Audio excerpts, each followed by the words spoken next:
আসসালামু আলাইকুম। আশা করি সবাই অনেক ভালো আছেন।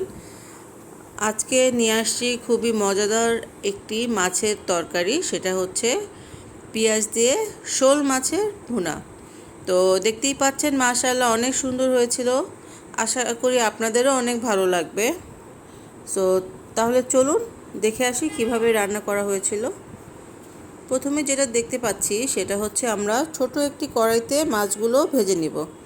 গরম গরম কড়াইতে তেল দিয়ে ভেজে নিচ্ছি এবং মাছটা কিন্তু আমি হলুদ, লবণ এবং মরিচের গুঁড়ো দিয়ে আগেই ম্যারিনেট করে রেখেছিলাম। আপনারা 10 মিনিট আগে করে নিতে পারেন। তারপর এটা ভেজে নেবেন, দুপাশ ভালো করে ভেজে নেবেন লালচে করে, যাতে দেখতেও সুন্দর লাগে, খেতেও ভালো লাগে। তো এটা ভাজা ভাজা হয়ে যাওয়ার পর আমি যেটা করব, বড় একটা কড়াইতে তেল দিয়ে দিব, কারণ ছোটো কড়াইতে তখন রান্না করলে রান্নাটা ভালো হতো না।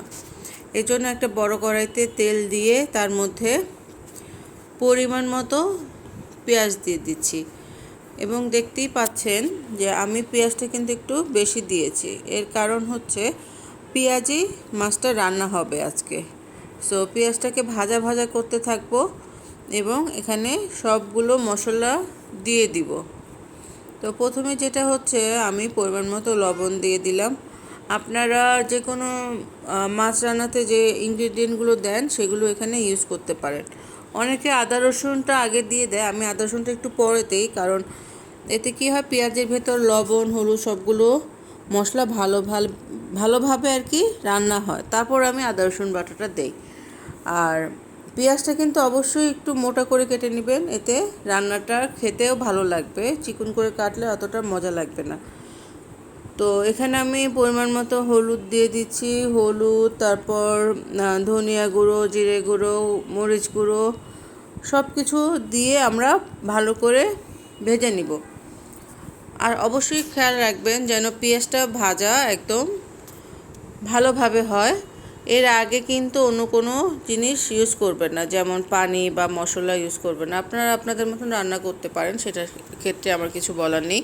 তো আমার এটা যদি ফলো করেন তাহলে অবশ্যই আগে ইনগ্রিডিয়েন্টগুলো দিয়ে তারপরে মশলাপাতি দেওয়ার পর আদা রসুন বাটা, পানি ইউজ করবেন। তো দেখতেই পাচ্ছেন আমি আর একটু মরিচ গুঁড়ো দিয়ে দিলাম। আসলে মরিচ গুঁড়োটা ডিপেন্ড করে কে কতটুকু ঝাল খাচ্ছেন। আমি বেশি ঝাল খাই না, সেজন্য সামান্য পরিমাণেই মরিচ গুঁড়োটা ইউজ করলাম। আর কারণ আমি আবার পরে কাঁচামরিচও দিব, সো বেশি ঝাল হয়ে যাবে তখন। সো এখন আমরা যেটা করতেছি, ভালো করে মশলাটা কষিয়ে নিচ্ছি। কষানো হয়ে গেলে কিন্তু এর মধ্যে আমি পরিমাণ মতো টমেটো কেটে দিব। টমেটোটা মাস্ট এখানে ইউজ করবেন, কারণ কোনো ভুনার ক্ষেত্রে টমেটোটাই কিন্তু তরকারিটাকে ভালো করে ভুনো ভুনো দেখতে করে, রাইট?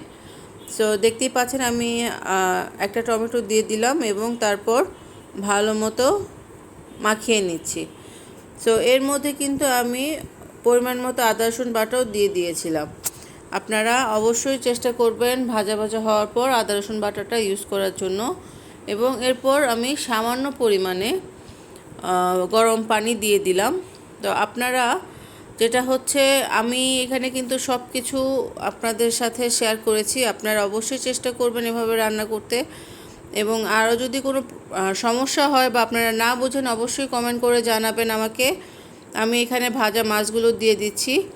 আপনারা এভাবেও কেটে নিতে পারেন মাছগুলো, অথবা আপনাদের পছন্দ অনুযায়ী সাইজ করে নিতে পারেন। তো যেহেতু আমি বেশিক্ষণ রাখবো না ভাজা মাছটা, তাহলে এটার টেস্টটা নষ্ট হয়ে যাবে। দ্যাটস ওয়াই আমি অলরেডি ধনেপাতা কাঁচামরিচ দিয়ে এটাকে একটু 1 মিনিটের জন্য ঢেকে দিব, যাতে সবগুলোর স্মেল ছড়িয়ে যায়। কারণ ধনেপাতার এবং কাঁচামরিচের স্মেলটা কিন্তু খুবই ইয়ামি। তো দেখতেই পাচ্ছেন 1 মিনিটের মধ্যে কিন্তু যতটুকু পানি দিয়েছিলাম সব শুকিয়ে গিয়েছে।